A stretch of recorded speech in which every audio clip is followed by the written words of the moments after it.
The leaves of Maplewood, New Hampshire, had just begun their fiery descent when the world collapsed around Olivia Carter. She remembered the exact shade of crimson on the sugar maple outside Dr. Bennett's office, the same violent red as the veins in her husband's eyes when he gripped her wheelchair too tightly that morning.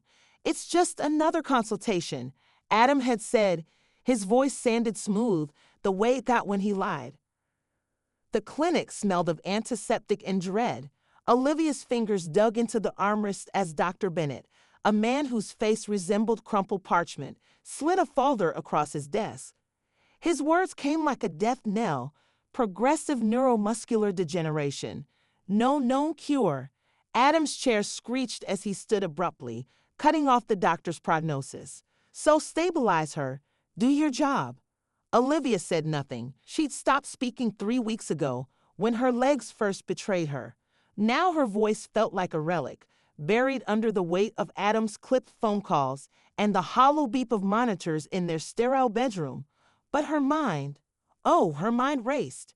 She memorized the cracks in the ceiling above their bed, traced the ghost of her son's laughter in the silence. Ethan's absence was a fresh wound. Temporary, Adam had insisted, loading their 2-year-old into his mother's rusted pickup. Until things settle. Olivia had watched from the window, her throat raw from screaming soundlessly. That night, she lay rigid as Adam paced their bedroom, his shadow monstrous on the wall. "We'll adapt," he muttered, more to himself than her. "I'll hire help. You'll rest." His gaze skittered over her like a stone across ice. When his phone buzzed, a muffled feminine laugh seeping through the speaker, he fled to the garage. Olivia counted the seconds until the roar of his Audi faded. Alone, she wrestled with the bed's remote until it clattered to the floor. The motion sent pain lancing through her atrophied muscles. Gritting her teeth, she leaned sideways, stretching paralyzed fingers toward Ethan's forgotten teddy bear under the nightstand. The stuffing leaked from its paw where their golden retriever had mauled it last summer. When her fingertips brushed matted fur, a sob tore loose, ugly, guttural. The bear tumbled into her lap as she collapsed back, sweat pooling beneath her. Dawn found her rehearsing smiles in the vanity mirror. For Ethan, she told the gaunt stranger in the glass. Adam's razor glinted beside her perfume bottles. She imagined slitting the silence, watching truth spill scarlet across their Egyptian cotton sheets. Instead, she practiced lifting her arm. An inch, then 2. The nurse arrived at noon, a brusque woman with nicotine-yellowed nails who reeked of menthols and resentment. "Medication time," she announced, rattling amber bottles. Olivia turned her head, letting the pills dissolve bitter on her tongue. When the woman left, she spat them into her water glass. The droplets bloomed like poison clouds. Adam's betrayal came on a Thursday. Olivia heard his Audi purr into the driveway hours early, followed by hushed voices in the foyer. "Can't keep playing house," a woman hissed. Lena, the new paralegal from his firm, all stiletto confidence and vanilla perfume. Olivia's muscles locked as footsteps approached. "How cold?" Adam whispered outside her door. Like always, Lena's laugh was a scalpel. "You sure she's not faking?" The floorboards creaked as they retreated. Olivia's heart hammered against her ribs. When their muffled moans seeped through the vents, she dug bitten nails into the teddy bear's wound. Polyester entrails coiled around her fingers. By midnight, she could wiggle her toes. The wind howled through the cracks in the farmhouse's century-old windows, carrying the scent of wood smoke and decay. Lena's heels clicked against the hardwood like a metronome counting down the seconds until chaos. Olivia lay motionless in bed, her breathing deliberately shallow, as the nurse adjusted the IV bag hanging beside her. "Let's make you comfortable," Lena purred, though her eyes, cold and flinty, said otherwise. She pressed a cold stethoscope to Olivia's chest, her thumb lingering too long on the pulse point. Still ticking, Adam's losing patience. Olivia's jaw ached from pretending sleep. She focused on the familiar creak of the porch swing outside, the one Adam had promised to fix last summer. Now it swayed emptily, a ghost of their old life. Lena's perfume, cloying vanilla with a hint of bourbon, clung to the air as she leaned closer. "He know he cries at night," Says it's hell watching you rot. Her breath grazed Olivia's ear. I'd want someone to mercy kill me too. The syringe glinted in Lena's hand. Olivia's heart thundered, but she forced her limbs to stay limp. Not yet. She'd spent weeks clawing back control, twisting her wrists under the sheets, flexing her toes until cramps tore through her calves. Last night she'd gripped the bedpost for 10 full seconds. Progress, very like a landmine. Lena injected something into the IV. Sweet dreams, she whispered, trailing a nail down Olivia's arm. The door clicked shut. Silence. Then, fire. The drug scorched Olivia's veins. Her vision blurred, the room tilting like a ship in a storm. Move. Now. With a guttural groan, she rolled sideways, yanking the IV needle from her arm. Blood bloomed on the sheets as she crashed to the floor. The impact jarred her bones, but she crawled, inch by excruciating inch, toward the en-suite bathroom. Her fingers closed around the toilet bowl just as the world dissolved into static. She woke to Adam's shout. What the hell happened? Lena's voice wavered. She must have had a seizure. The dosage was standard. Standard? Adam's laugh was brittle. You're supposed to be discreet, not reckless. Olivia's cheek pressed against cold tile. Through the cracked door, she watched Adam pace, his tie loosened and hair wild. Lena stood framed in the hallway light, her composure cracking. You think I enjoy this? Playing nursemaid to your vegetable wife while you... Enough. Adam's hand slashed the air. Fix it, or I'll find someone who can. The threat hung like a noose. Lena stormed out, her heels stabbing the floorboards. Adam slumped against the wall, head in his hands. For a heartbeat, Olivia almost pitied him, the man who'd once serenaded her with off-key Sinatra, now reduced to a stranger drowning in his own lies. She waited until his footsteps faded before dragging herself upright. The mirror showed a wraith, hollow eyes, matted hair, a blood-stained nightgown. But her hands trembled with purpose. She gripped the sink, muscles screaming as she forced herself to stand. 5 seconds. 10. Her legs held. In the drawer beneath cotton balls and rusted tweezers lay Ethan's pacifier. She'd smuggled it from his nursery the night Adam took him. The silicone was cracked, still bearing teeth marks. Olivia pressed it to her lips, inhaling the faint trace of lavender detergent. I'm coming, baby. The frost had barely melted from the window pane when Olivia found the planner. Adam had left it carelessly open on his desk, his crisp handwriting slashed across a page. Lena, Willow Creek Resort, 7 p.m. Confirmed cabin booking. The date circled was Ethan's 3rd birthday. Her legs buckled, but she gripped the edge of the desk, her knuckles whitening. The room tilted, the words blurring as bile rose in her throat. Willow Creek. They'd gone there years ago, when Ethan was still a colicky newborn. Adam had built a fire while she'd swayed their screaming son in a creaky rocking chair, humming lullabies until dawn. Now he'd repurposed their memories into a grave for her. A floorboard creaked overhead. Lena's predatory stride. Olivia shoved the planner back, her numb fingers fumbling. She barely reached the bed before the nurse swept in, her stilettos clicking like a ticking clock. Rise and shine, sleeping beauty. Lena drawled, snapping open the blinds. Winter light sliced through the room, exposing dust motes swirling like agitated ghosts. She brandished the syringe, the liquid inside catching the light like venom. Time for your vitamins. Olivia forced her body to slacken, her breath shallow. Lena's perfume, vanilla and something darker, bourbon, clung to the air as she leaned in. The needle pricked Olivia's arm, a cold burn spreading under her skin. She counted Lena's retreating steps, then rolled sideways and spat the bitter saliva into her pillowcase. Move. Now. Her legs trembled as she stood, her muscles screaming. The closet mirror reflected a gaunt stranger in a faded nightgown, but her eyes, sunken yet sharp, burned with resolve. She shuffled to Adam's desk, her gait uneven, and tore the planner page free. The paper crackled like a threat. Dr. Bennett arrived at noon, his leather bag smelling of camphor and regret. Olivia lay passive as he checked her pulse, his fingers pausing at her erratic heartbeat. "Any improvements?" he asked, too casually. She met his gaze, deliberate, and twitched her index finger, a tremor she practiced for days. His breath hitched. "Olivia, can you?" A car door slammed outside. Adam's Audi purred into the driveway. Dr. Bennett hesitated, then scribbled on his prescription pad, "Clinic, midnight, back entrance." He tucked the note into her palm, his hands clammy.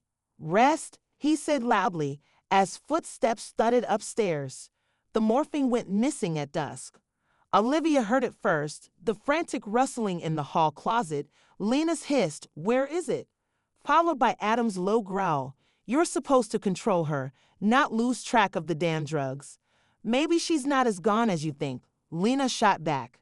A slap echoed. Silence. Then Lena's laugh, jagged and broken. "You're pathetic. A coward with a spreadsheet for murder." Olivia's heart raced. She inched toward the bedroom door, her bare feet silent on the cold hardwood. Through the crack, she saw Adam looming over Lena, his tie askew, a vein throbbing at his temple. Lena's cheek glowed red, but her smile was a knife. "They'll trace the morphine to you," she sneered. "Your perfect little life. The grieving widower, the inheritance." Poof. She blew a phantom kiss. "I'll be sipping margaritas in Cancun while you rot in a cell." Adam's fist clenched. For a heartbeat, Olivia willed him to strike, to unravel completely. Instead, he smoothed his tie, his voice icy. "Find the vial, or I'll show the cops those texts you sent your husband." Lena froze. The revelation hung like smoke. Olivia stored it away. "Husband," as the nurse stormed out, slamming the front door so hard the porch swing chains rattled. Midnight. Olivia waited until Adam's snores rumbled through the wall. She slid from bed, her legs trembling but obedient. The stairs loomed like a mountain, each step a battle. Halfway down, a board groaned. She froze, her pulse a frantic drumbeat. Ethan's laugh echoed in her memory, high, sweet, slipping through her fingers like smoke. She reached the kitchen, moonlit and alien. The back door lock stuck, rusted from disuse. As she wrestled with it, headlights swept the driveway. Dr. Bennett. But the engine didn't cut. Instead, it idled, a low, menacing growl. Shadows shifted in the car. Two figures, arguing. Olivia ducked behind the curtain, her breath fogging the glass. Dr. Bennett gripped the steering wheel, his face ashen. Beside him, a woman gestured wildly, "Lena." "No." The vial glinted in Lena's hand. Morphine. Dr. Bennett reached for it, but she jerked back, spitting words Olivia couldn't hear. Then she threw open the door and vanished into the pines. Olivia's knees gave out. She crumpled against the fridge, its hum mocking her. The note in her pocket now felt like a trap. "Trust no one." Upstairs, a floorboard creaked. Adam's silhouette filled the hallway, backlit by a sudden flash of lightning. His shadow stretched toward her, distorted and grotesque. The key turned in the back door. Rain lashed the farmhouse windows as Olivia pressed herself against the fridge, Adam's shadow creeping closer. The back door handle jiggled. Dr. Bennett's muffled curse carried through the storm. Two predators, one trap. She lunged for the knife block, her fingers closing around the hilt just as Adam's voice cut through the dark. "Olivia?" The floorboards groaned under his weight. Moonlight caught the glint of steel in her hand. "No more hiding." "I know you're here." Adam's tone dripped mock concern, the same voice he'd used at Ethan's first birthday party. "Did you fall again?" "Let me help." She stepped into the light. His breath hitched. For the first time in months he saw her, not the invalid he'd buried alive, but a woman standing unaided, eyes blazing. The knife trembled in her grip, not from weakness, but rage. "You're awake." Adam's smile twitched, a marionette with cut strings. "Not awake." Olivia's voice rasped from disuse, raw as an open wound. "Alive." He edged forward, hands raised, the universal pantomime of innocence. "Let's talk." "Liv, you're confused." The meds, the stress, the morphine? She flung the word like a brick. The cabin reservation, the DNR? Each accusation landed harder than the knife ever could. Adam's mask cracked. You think I wanted this? His shout rattled the copper pans overhead. I'm drowning. The Biddles, the kid you, Ethan. She advanced, the blade between them. His name is Ethan. A crash from the porch. Dr. Bennett staggering in, soaked and wild-eyed. Olivia, don't. Adam seized the distraction. He lunged, grabbing her wrist. They slammed into the granite island, the knife skittering away. Olivia's elbow caught his ribs, a sickening crunch. But he pinned her, his breath sour with fear. You're sick, he hissed, spittle dotting her cheek. This isn't you. No. She twisted, kneeing his thigh. It's who you made me. The back door banged open. Lena stood framed in lightning, mascara bleeding down her cheeks. In her hand, the morphine vial. Enough. Dr. Bennett's roar froze them all. He tossed a Ziploc bag onto the counter. Dozens of half-dissolved pills clumped like toxic caviar. Who's been lying, Adam? Silence, thick as the storm. Olivia broke it. Check his office safe. Adam's grip slackened. She scrambled free as Lena lunged for the hallway. They collided in a tangle of limbs and curses, toppling the china cabinet. Porcelain shards rained down. Their wedding dishes shattered. Dr. Bennett yanked open the wall safe. The DNR fluttered to the floor. Adam's forged signature slashed across the bottom. Beneath it, a $2 million life insurance policy. You son of a bitch. The doctor's voice shook. Olivia stood over Lena, a jagged plate shard pressed to the nurse's throat. Where's Ethan? Lena's laugh bubbled hysterically. Safe from you. A siren wailed in the distance. Adam paled. You called. Neighbor heard the crash. Dr. Bennett pulled out his phone, red recording light glowing. So did I. Olivia stared at her husband, really stared, and saw the boy who proposed during a blizzard, hands shaking as he slid on the ring. The man who'd held their son for the first time, weeping. Now those same hands had built her coffin. The police found her on the porch swing, its rusted chain screaming in the wind. She cradled Ethan's pacifier as red and blue lights strobed across the pasture. Ma'am? An officer approached, hand hovering near his holster. We need to ask. He's in the kitchen. Her voice sounded foreign, calm, resolute. The morphines in Lena's Audi. Check the trunk. As they led Adam out in cuffs, his gaze locked with hers. No words, just the gulf between what they'd been and what they'd become. Lena spat at her feet. You'll relapse. They'll give him back.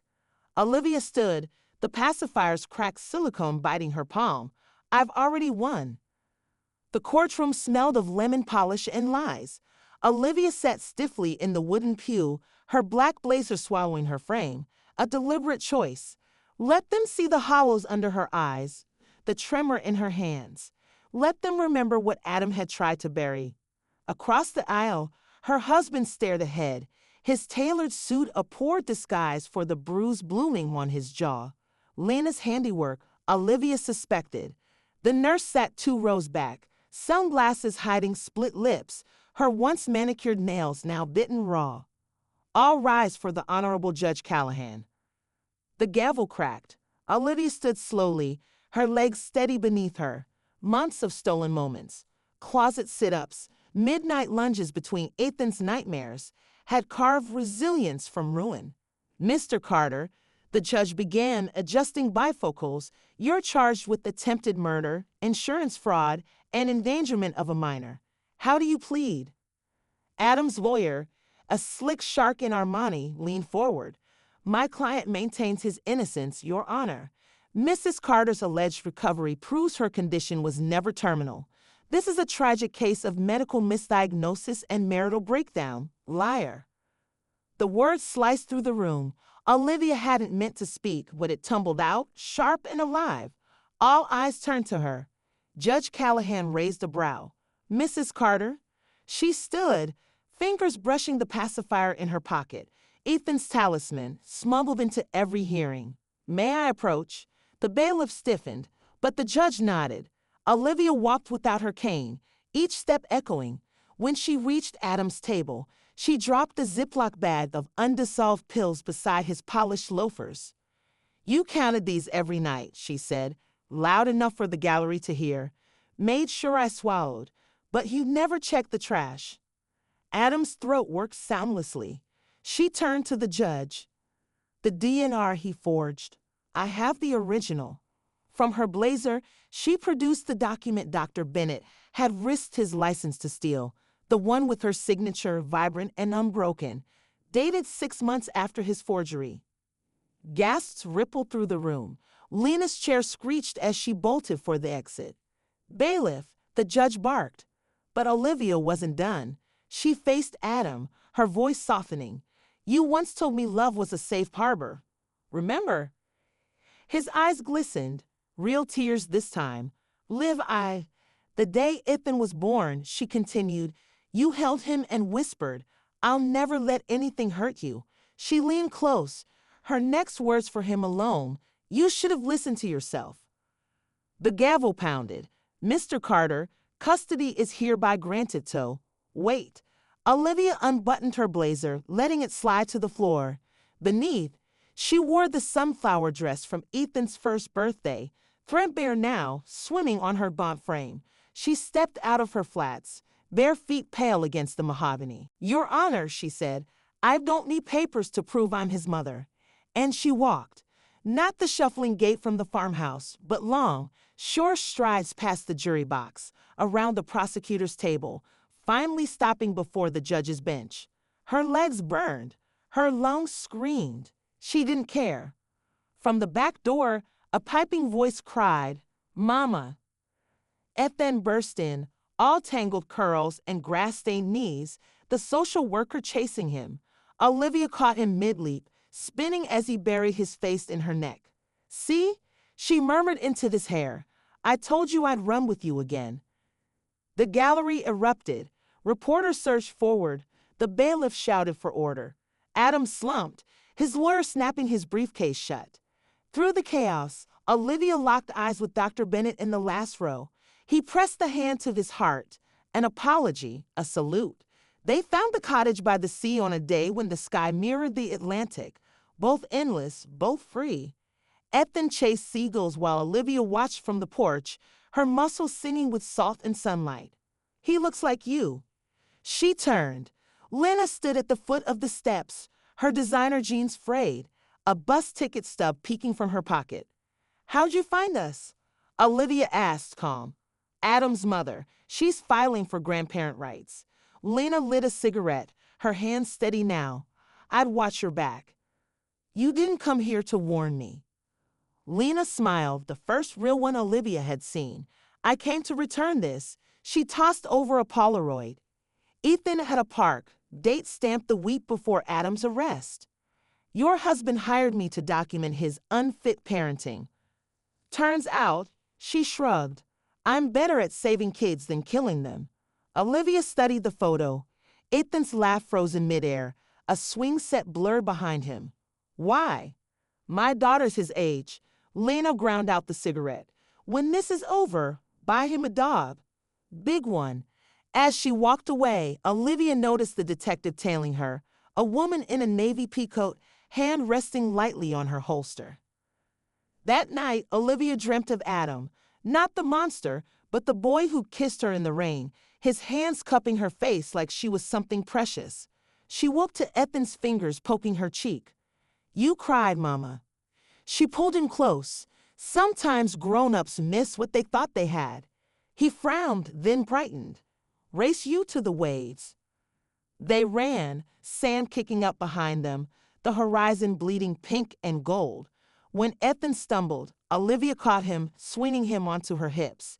His laughter mixed with the ghost cries, a song she thought lost forever. "Again," he demanded. So she ran, past the tide line, past the ghosts, past the woman she'd been. The water hit her ankles, icy and exhilarating. Ethan shrieked with joy, his arms thrown wide. "We're flying, Mama." And for the first time in years, Olivia believed it. The detective found the Audi abandoned at a rest stop, Lena's purse wedged under the seat. Inside, a burner phone with a single text, "Tell Olivia the old barn," and a toddler's pink hair clip crusted with dirt. When the dogs arrived, they dug frantically where the porch swing once hung. But that's a story for another storm.